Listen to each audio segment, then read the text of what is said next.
Join me tonight on Twitch at 9 p.m. Eastern, where we'll talk about everything that happened during the Super Bowl, as well as everything else that happened this week in the NFL. Link in the description below. Also, don't forget to subscribe to Jaguar 8 for college football content coming every Monday at 6 p.m. Eastern. And now, on with our feature presentation. You ever watch a movie, and the first act of the movie is absolutely god-awful? The pacing was slow, the acting felt wooden and stiff, and there was absolutely nothing about the movie that seemed even the slightest bit compelling, as you were really underwhelmed. And then, something happened at the 1/3 mark, and the second and third acts were absolutely fantastic. Every scene was captivating and had you on the edge of your seat wondering what was going to happen next. You became emotionally invested in the characters, and by the end of the movie, you thought to yourself that this was one of the best movies I've seen because the final 2/3 of it were that good. Well, that's what the 2021-22 playoffs felt like. The wildcard round was absolutely atrocious, and I mean horrendous. 4 of the games were borderline unwatchable. There was sloppy football played, and nothing about this supposed super wildcard weekend felt appealing. Yet once the divisional round hit, everything changed, and a switch flipped. All 7 games from the divisional round on were decided by 1 possession, and 6 of the 7 games were decided by 3 points, with the lone exception being the Bills-Chiefs divisional round game, which went into overtime and has a legitimate case for being one of the greatest playoff games of all time, and I do not say that lightly. And Super Bowl 56 was a fitting end to a fantastic postseason back end. With the Los Angeles Rams winning their second Super Bowl in franchise history, part of the reason why the game felt so good and so enjoyable to watch was because of the similarities it had to another incredible Super Bowl. Because when you break it down, Super Bowl 56 was almost identical to Super Bowl XXIII, which was the last Super Bowl that the Bengals played in. Almost everything about this game was similar, minus the fact that one had a phenomenal halftime show that received rave reviews, and the other had, well, a 3D magic show with a bad Elvis impersonator. So with all that being said, let's dive right in and break down the comparisons between these 2 games, because trust me, there is a lot to talk about here. We're going to start with the obvious and keep working our way toward the more obscure. First off, Super Bowl XXIII featured the Cincinnati Bengals as division champions representing the AFC, while a California team from the NFC West, with this one being the San Francisco 49ers, represented the other conference. At Super Bowl 56, you had the Cincinnati Bengals as division champions representing the AFC, while a California team from the NFC West, with this one being the Los Angeles Rams, represented the other conference. Both times, the California team not only won their division, but won a tough division at that, because the division sent 3 teams to the playoffs. In 1988, along with the division champion 49ers, you had the Los Angeles Rams and New Orleans Saints make the playoffs in the NFC West. In 2021, along with the division champion Rams, you had the San Francisco 49ers and Arizona Cardinals make the playoffs. When the Bengals made it to the Super Bowl during the 1988 season, it was a truly remarkable turnaround. The year before, in 1987, they won just 4 games and lost 11 of them, and finished last in their division. Because of their poor record, they received the 5th pick in the NFL draft the following year, meaning that they went from the 5th pick to the Super Bowl. When the Bengals made it to the Super Bowl during the 2021 season, guess how many wins and losses they had the year before in 2020? That's right, 4 wins and 11 losses. And because of their poor 2020 season, they received the 5th pick in the NFL draft the following year, also meaning that they went from the 5th pick to the Super Bowl. To have the same record and the same exact first-round pick in both years is almost uncanny. For the record, the Bengals used their pick in the 1988 NFL draft on defensive back Ricky Dixon, while the Bengals used their pick in the 2021 NFL draft on wide receiver Jamar Chase. But the comparisons between their 2 seasons don't stop there. When they made it to the playoffs in the 1988 season and made it all the way to Super Bowl XXIII, it was their first time since 1982 that they made it to the playoffs. This means that they had 5 consecutive seasons where they missed the playoffs. When the Bengals made it to the playoffs this season and made it all the way to Super Bowl 56, it was the first time since 2015 that they made it to the playoffs, meaning that they had 5 consecutive seasons where they missed the postseason. Both times, the Bengals had the exact same playoff drought. Meanwhile, the team that they played in the Super Bowl made the playoffs the previous year before losing in the divisional round, with the 49ers losing to the Vikings in 1987 and the Rams losing to the Packers in 2020. When you consider what the previous Super Bowl was like, the similarities continue. The Super Bowl played before Super Bowl XXIII was Super Bowl XXII between Washington and Denver. At that Super Bowl, the Broncos out of the AFC West represented the conference for the 2nd straight year, having represented the AFC at Super Bowl XXI. Washington won the Super Bowl, which was their 2nd Super Bowl in franchise history. And the game, won by a Washington team that won 11 games in the regular season, featured a quarterback winning the game's MVP, with Doug Williams receiving this honor. The Super Bowl played before Super Bowl 56 was Super Bowl 55 between Tampa Bay and Kansas City. At that Super Bowl, the Chiefs out of the AFC West represented the conference for the second straight year, having represented the AFC at Super Bowl 54. Tampa Bay won the Super Bowl, which was their second Super Bowl in franchise history.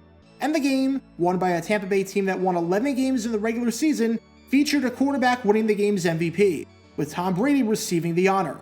Basically, the circumstances entering both of these Super Bowls from 1 year ago were identical. The makeup of both of these games was pretty similar as well. At Super Bowl XXIII, the MVP of the game was a wide receiver, with Jerry Rice receiving this honor.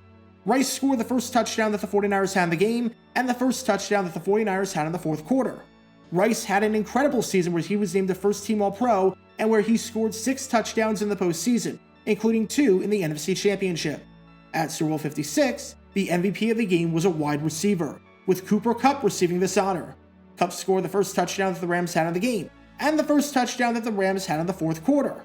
Kupp had an incredible season where he was named a first-team All-Pro, and where he scored 6 touchdowns in the postseason, including 2 in the NFC Championship.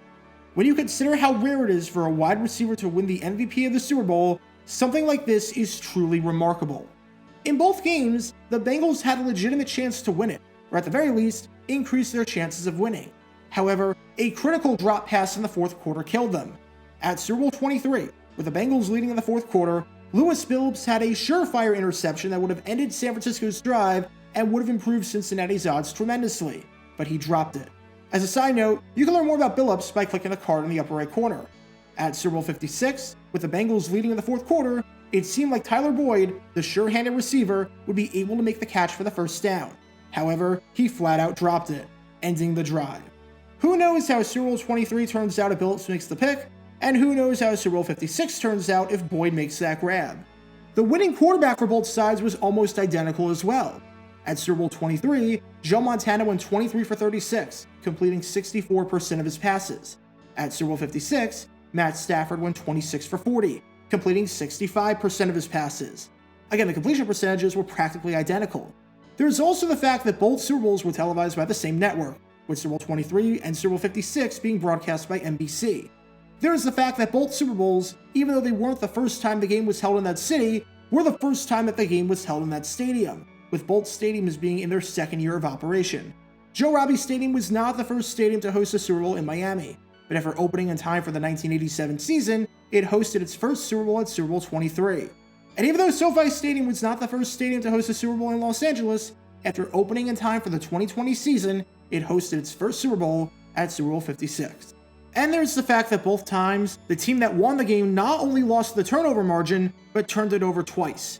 But when you go further down the line when it comes to the box score, the similarities get even crazier. At Super Bowl XXIII, the Cincinnati Bengals scored 10 points. 3 of those points came on a field goal, which was Jim Breach's second field goal of the day. And the other 7 points came on the longest play of the game, which was when Stanford Jennings returned the kickoff 93 yards for a touchdown. However, despite this relatively high-scoring quarter, which was the most points the Bengals scored in a quarter all day, the Bengals could not find the end zone in the fourth quarter, and could not carry that momentum throughout the rest of the second half. At Super Bowl LVI, the Cincinnati Bengals scored 10 points. 3 of those points came on a field goal, which was Evan McPherson's second field goal of the day, and the other 7 points came on the longest play of the game, which was when T. Higgins caught a 75-yard touchdown pass in a completely non-controversial fashion. However, despite this relatively high-scoring quarter, which was the most points the Bengals scored in a quarter all day, the Bengals could not find the end zone in the fourth quarter, and could not carry that momentum throughout the rest of the second half. But the big one, and the most notable comparison between these two great Super Bowls, without a doubt, was the final drive of the game for the winning team. At Super Bowl XXIII, the last time the San Francisco 49ers touched the ball, they were losing, and needed to go a pretty substantial length to score a touchdown and take the lead. There were moments where it looked bleak, especially after a big play where the Niners got penalized, with San Francisco getting penalized for having an illegal man down the field. However, 3 plays later, on second down, Joe Montana threw the game-winning touchdown pass to John Taylor, sealing the deal. After the Niners forced Boomer Esiason to misfire on his final 2 passes, it was over, and the 49ers won the Super Bowl, winning it in their 3rd trip to the big game, having gone to Super Bowl XVI and XIX. What happened at Super Bowl LVI? The last time the Los Angeles Rams touched the ball, not counting the final kneel downs at the end, they were losing, and needed to go a pretty substantial length to score a touchdown and take the lead. And there were moments where it looked bleak, especially after a big play where the Rams got penalized, with Los Angeles getting penalized for offensive holding. However, 3 plays later, on 2nd down, Matt Stafford threw the game-winning touchdown pass to Cooper Kupp, sealing the deal.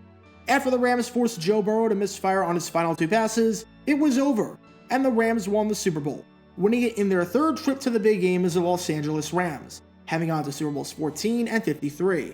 To learn more about their trip to Super Bowl 14, click the card in the upper right corner. The similarities between these 2 games are ridiculous. At least it beats last year, where Super Bowl 55 was shockingly similar to another really bad Super Bowl in Super Bowl XVIII played back in 1984. You can learn more about that comparison by clicking the card in the upper right corner. Still, it was a heck of a way to end a heck of a season, and having this game being compared to one of the most memorable Super Bowls of all time is not exactly a bad legacy to have. Either way, the Los Angeles Rams are the new world champions of football, even if the way they did it was eerily similar to the way that their biggest rivals did it more than 30 years ago. Get your official Jaguar Gator 9 merchandise by going to jg9shop.com, and be sure to like this video, ring the notification bell, subscribe down below if you haven't already, as it helps the channel out a lot, and be sure to check out Twitch every Wednesday night at 9 p.m. Eastern for your chance to play NFL trivia and win cash prizes, link in the description below. If you want to see videos like this condensed down to 60 seconds, then follow me on TikTok at JaguarGator9. If you want to see college football videos, subscribe to Jaguar Gator 8. To see highlight videos of players throughout the history of the NFL, subscribe to JG9 Highlights. Also, special thanks to all of our Patreon supporters for helping out the channel. Your support is greatly appreciated. See how you can become a patron and request future video topics in the description below.